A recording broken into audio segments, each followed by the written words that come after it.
All right, get ready to dive deep because today we're tackling the Pixar phenomenon. Oh, Pixar, How do they stay ahead of the animation game after all these years? right? And it's not just about catchy tunes and cute characters. Oh, no, it's so much more than that. We've got mountains of research, articles digging into their tech, their stories, their history. Oh, we're going deep. Get ready, listeners, because we're about to uncover the secrets of Pixar's magic. You know, most folks, Pixar, they think Toy Story, and rightfully Oh, so. yes. But their story, way before Woody and Buzz. Okay, now you've got me. More to Pixar than Toy Story. Tell me more. Let's rewind. Back to 1979, Disco Fever. Pixar's just this little blip on the radar. Really? Thought of Lucasfilm. Whoa, that Lucasfilm? Yep, that's right. Fast forward to 86, Steve Jobs steps in. The Steve Jobs. The one and only. Helps them become their own thing. What an origin story. Right. So not an overnight success, huh? This was years in the making. Absolutely, and this is key. This is the foundation of their success. Pixar, they're not here for a good time, they're here for a long time. Decades of innovation, all planned out, all intentional. Which brings us to, we have to talk about it. Toy Story Had to happen. changed everything. First fully computer animated feature film blew my mind. It was a revolution. Suddenly, CGI, not just some flashy effect, it could carry a whole story. Yeah. Emotions, the whole shebang. But here's the kicker. Oh, there's a kicker. Pixar didn't just use CGI, they helped create it. Wait. They were shaping the tech behind the animation itself. They created RenderMan. Remember, man. Software so powerful it's an industry standard now. Get out. We're not just talking animation. Avatar, Lord of the Rings, live action. RenderMan was behind those visual effects. No way. Those epic landscapes, the crazy detail, that's Pixar's tech leaving its mark on Hollywood. Exactly. They had this vision, they built the tools to make it happen, and bam, history. But they didn't just stop there. Oh, no. Each film, they kept pushing. Monsters, Inc., Sully, Oh, yeah. that fur, groundbreaking. Finding Nemo, that water. Yeah. Like diving into a coral reef. And that's the thing about Pixar. They take these massive technical hurdles, animating fur, water, things that used to give animators nightmares, and they make it look easy. But it's not magic. It's pure talent, pure drive to be better. They really make the impossible possible. But it's more than just dazzling visuals. It's how those visuals work with stories that just hit you right here. Exactly. They found the secret sauce, mixing entertainment with real deep emotion. They don't shy away from the heavy stuff, loss, identity, family, even some existentialism thrown in there. And they do it in a way that speaks to everyone, kids, adults, everyone. Okay, so we're not talking your average fluffy animated flicks, are we? No way. Think up. Try watching the first 10 minutes without crying, I dare you. Or Inside Out. Emotions turn into characters we relate to. That's next level storytelling. And they do it all with so much heart. Yeah. These aren't just like animated figures. These are characters we believe in, even if they're, well, toys or cars or even emotions. See, that's the beauty of it. Finding the humanity in the unexpected. Oh. Wall-E, barely any dialogue, but a love story for the ages. With, a little environmental message sprinkled in. They make you think, they make you feel, and they keep you wildly entertained while they're doing it. It's a killer combo. Yeah. And we can't forget their dedication to diversity, to representation. Coco, that vibrant celebration of Dia de los Muertos. Turning Red, diving deep into Asian Canadian culture. Pixar stories are getting more and more diverse. Absolutely. And it's not just about showing different cultures, it's about authenticity. They're bringing diverse voices behind the scenes, making sure these stories are told with care, with accuracy. A multi-layered approach to storytelling, pushing boundaries with technology, with emotional depth, and now with cultural representation. Exactly. Representation matters. And by sharing these stories, they're not just entertaining, they're building empathy and understanding. We talked about the big features, but they're also the shorts.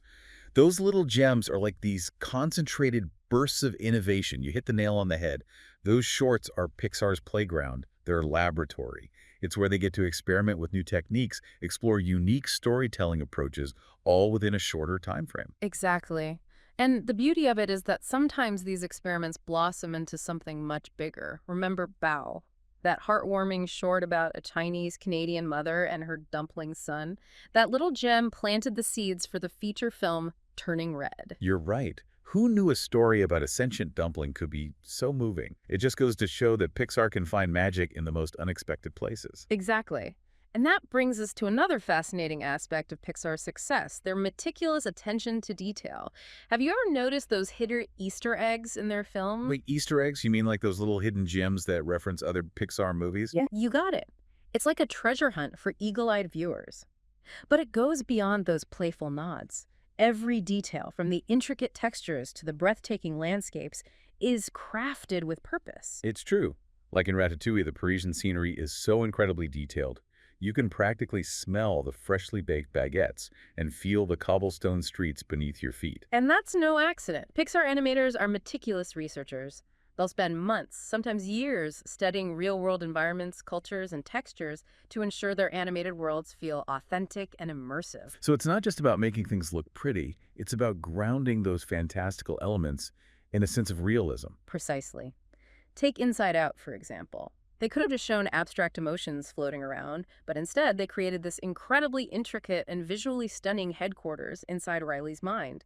They visualized abstract concepts like memories, dreams, and even abstract thought. And it worked brilliantly. Suddenly, these complex ideas became accessible to audiences of all ages. That's the power of Pixar's detail-oriented approach. It's not just about aesthetics, it's about enhancing the storytelling, deepening our understanding of the characters and their world. It's about making us feel like we're right there with them, experiencing every moment.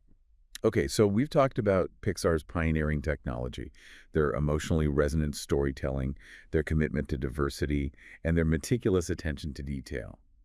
But how do they keep the momentum going? How do they keep finding new ways to innovate after all these years? That's the million-dollar question, isn't it? And I think the answer lies in their culture. Pixar fosters a culture of curiosity, collaboration, and a relentless pursuit of excellence. They're not afraid to try new things, to experiment, and even to fail occasionally, because they know that failure is often the best teacher. It's like they've created this environment where creativity can truly flourish. They're not just making movies, they're nurturing talent and pushing the boundaries of what's possible in animation. Exactly. And that's why I'm so excited to see what they do next, because with Pixar, you know you're not just going to get a good movie, you're going to get an experience. You know, it's funny you say experience because for me, Pixar, it's not just those 2 hours in the theater. Right. It stays with you. It's the conversations afterwards, how their stories stick with you. They really know how to make you think, make you see the world differently. They tap into something we all connect with. Doesn't matter how old you are, where you're from, that's special. It really is, and I think it's because they're not afraid of those big, messy emotions. Oh, totally. Loss, grief, fear, they go there. Yeah. And by doing that, they make you feel seen, like you're not alone in those feelings. Okay. Up. Oh, Carl and Ellie, that montage, joy and heartbreak, all in one. every time. Life's like that, isn't it? Ups and downs. Or Bing Bong, saying goodbye and Inside Out gets me every time. But it also makes you think about letting go, holding on to memories. Powerful stuff. Exactly. And they handle these big ideas with such a light touch, never preachy. Right. Honest. They're inviting you to feel it all alongside the characters. To find your own meaning in their stories. That's Pixar. And through it all, they're pushing animation further than we thought possible. A rat who wants to be a chef, emotions as characters. Who thinks of this stuff? It's what keeps them fresh, that willingness to take risks, try the unexpected, never playing it safe. Exactly. So inspiring, not just for filmmakers, but for anyone. It's like they're saying, dream big, break the mold. I love that. So we've gone deep on Pixar, explored their world. As we come up for air, what's the one thing you hope our listeners take from this? I hope they watch these films, not just see them. Appreciate the artistry, the heart, the innovation in every frame. And maybe even find that spark, that inner child that makes them want to create something amazing too. Because Pixar shows us imagination has no limits. I couldn't have said it better myself. And on that note, we'll say goodbye for now. But keep the conversation going. Tell us your favorite Pixar film and why. Find us on social media. And until next time, keep exploring, keep asking questions, and keep diving deep.